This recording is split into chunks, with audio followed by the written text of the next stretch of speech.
Thank you guys for joining us today. I'm really excited. We've got a special guest here, Star Hansen, and she's a professional organizer. She's an author. She's been on all kinds of TV shows. She's been on podcasts all over the country. And she's here today to share with us some really interesting secrets about ways that we can become healthier by organizing our stuff. So, hello and welcome, Star.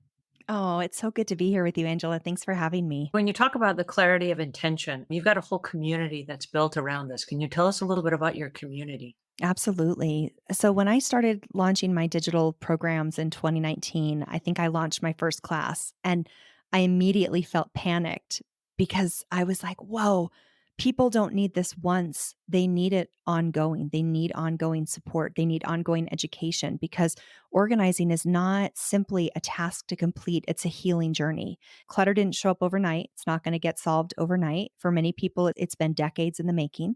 And so, what makes us think we can solve it in a weekend and then beat ourselves up for failing at overly ambitious endeavor? So, what I wanted to do is create a community where people could know that this was their clutter home, that this was a space where they were safe to be seen or to not be seen, but just to be there watching.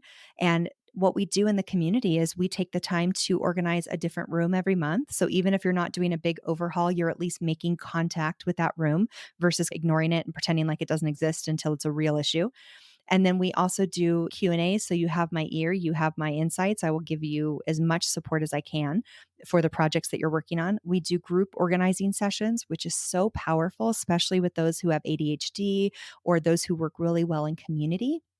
People don't need to show their spaces, but you just knowing that you're not alone, we'll jump on there for a 2-hour session and realize it's been 6 hours because people just get so focused and in the zone. And I don't turn the cameras off. If we're still going, I'm a happy camper continuing on. And then the last thing we do is we also do these deeper meaning classes because that's such an important part of my foundational work with people is we talk about clutter and perfectionism, clutter and loneliness. We have a class called Unpacking Emotions, and anything that is getting in your way from getting organized, we're going to talk about that, shed a little light on. And what it does is it normalizes the clutter because so many people in this world have clutter and yet we all perceive that we're alone with it. And the minute you know you're not alone and that people aren't going to run and scream and hide when they hear about your clutter or see your clutter, it calms us down, especially if we're used to living in such a combative experience of people judging us and giving us their point of view when we didn't ask for it. And what I really want to do is create a safe space for the conversation. And like how you were sharing, growing up in the middle of nowhere, I lived somewhere that was like that. And we had to drive 4 hours to get to the nearest Walmart. And you do think about things differently. It changes your brain. We lived on well water. I am shocked to this day when people take a 30-minute shower. I'm like, first, what are you doing in there?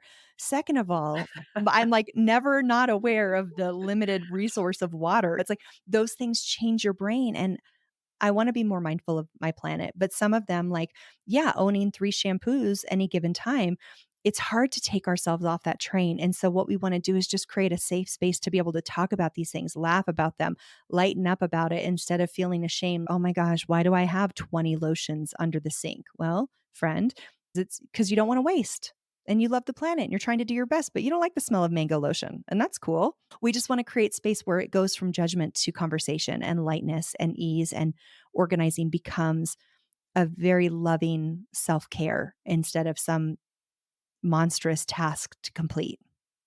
Well, and I'm glad you brought that up because I think a lot of people have an issue with different things, and maybe they don't even know why. I know that I have a personal issue with 30 bottles of shampoo inside someone's shower. I've been a house cleaner for 25 years inside other people's homes. And every time I go in and there's a shower that has 30 shampoos in there, I'm like, oh my goodness, but why? And then I had 30 shampoos in my own shower, but why? And one day I sat myself down and I said, Angela, why do you have 30 shampoos inside your shower? Because they're all the same kind of shampoo. The thing that I found out, and this was really interesting because sometimes we don't know the answers until we ask the questions. When I started asking myself those really tough questions, what I discovered was this: growing up as the fourth oldest of 19 kids, when you take a shower, you always leave some for the next person so that they don't get in the shower and they have no shampoo. So even if you had to take a fourth of what you normally use, you always leave some for the next person. We'd always leave some toilet paper on the roll. We'd always leave a little bit of shampoo. We'd always not use up whatever we had because we were trying to give some to the next person, right? Just out of the kindness of our heart, we're trying to stretch it a little bit further. Okay. But the reality is now I live alone. I don't have all my siblings with me. I live in a major metropolitan city. There are 5 Walmarts within a 10-mile radius of my house. I don't need all the shampoos. I can actually finish the jar when I'm done. And when I consciously became aware of it, I was like, oh my goodness gracious, I've been saving a little bit of shampoo for everyone else. And no one else is coming. Yes. So what I hear you say, so there's 2 things that pop up in my brain. So the way that you're using clutter is a form of connection. You're connecting with your siblings. And when you're growing up, 19 kids in a household, I doubt that you were all feeling this like level of opulence everywhere you went. Oh, we just have infinite toilet paper. There's Mm, when you have a lot of kids in a family, you're like, okay, we've got to work together. We are coming together. And so you were actually loving and connecting with your siblings by leaving a little extra.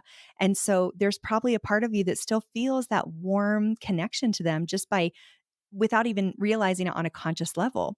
But then we explain why clutter is so complicated. And that's because that's what I call activated clutter when we're using clutter for some deeper meaning to connect or to feel. I see this a lot. Some people might have 20 shampoos in the shower because they didn't have enough growing up. And so it's a form of mhm, security. Like, I always know I will have shampoo. I'm scared of running out and I don't want to be the stinky kid in class again because that was mhm, mortifying as a kid. And these are real traumas that we deal with. And so there's that level where there's that activated clutter, but that activated clutter, those deeper meanings of our clutter, also pull in the what I call practical clutter. And that's clutter that just needs a little time, needs a little energy. So if you look at shampoo, I have double shampoo in my shower right now and it makes me feel frustrated because I don't want it there. But here's what it would take for me to get rid of the duplicate shower shampoo. I would have to get a razor blade. I would have to cut open the top of the one that's almost empty because I can't get any more out of it. I would need to mhm, take that off. I'd also need to bring foil. But wait, I don't have any more foil. I ran out on Thanksgiving, so I need to go to the store and get foil. But if I had foil, then I would take and I would put foil over that so that it doesn't dry out while I finish scraping my hand to the bottom of that tube to get out the last of the shampoo that's perfectly good, that was very expensive, and I don't want to waste it. mm, That is a project. That's actually several steps of a project that I just don't want to take because when I wake up and want to take a shower, I don't want to grab a razor blade, go to Target, do it's like this is a whole thing. And that practical level of things does create a block. And so what we talk about is we want to go in there with those 20 bottles and say, okay, go through these. Why am I not using them? Why are they here? Give yourself 20 minutes or an hour to almost have a conversation with those shampoos and say, okay, great. These are the ones that I love and I would like to keep using. And they're all the same. And I can open them up and blend them into one bottle. I might need a funnel or a razor blade or whatever I need to do. These ones I don't like, but I feel a lot of guilt for having wasted the money, for having wasted the product. I'm going to take 20 minutes and Google online to see if I can find a shelter where I can take these. And then I have to call the shelter because you don't want to just take things and be a burden on the shelter. So, see how this, we're talking about 20 bottles of shampoo. This project could take you 2 to 4 hours to completely resolve 20 bottles of shampoo. That is a practical clutter issue. And that's just like, where do I take old toiletries? Is there anyone in my area? Or do I have to emotionally process the grief and guilt that I feel from wasting product that I don't like, but I don't want to use it on my body? And that's complicated. And it's why I tell people when you're organizing, you need to give yourself more time. Organizing is really a healing journey. It's a journey of showing up for yourself, it's a journey of taking up space. And it seems wild to spend between an hour and 4 hours on shampoo, but guess what? You're going to learn about yourself through that conversation with shampoo. And suddenly now you have a system that supports you in actually doing your life more effectively versus beating yourself up, pushing the shampoo bottles around, watching the mold grow, feeling ashamed when you have company come over. And it's really worth taking the time to explore what you need because most of us weren't given that love growing up, or maybe even as an adult, we're not given that love. And so it's a very lovely gift to give ourselves time and space to see what we need and deliver that to ourselves. And that is absolutely beautiful. This has been an amazing conversation. I want to say thanks so much. But in closing, Star, will you tell our listeners where they can go to find you? Absolutely. One of the places that I've created for you is to go to starhansen.com/podcast. And that's HANSEN. And there you can download a free copy of my book. You can take the Listen to the Monster in Your Closet quiz to find out what monster is keeping you stuck in your chaos.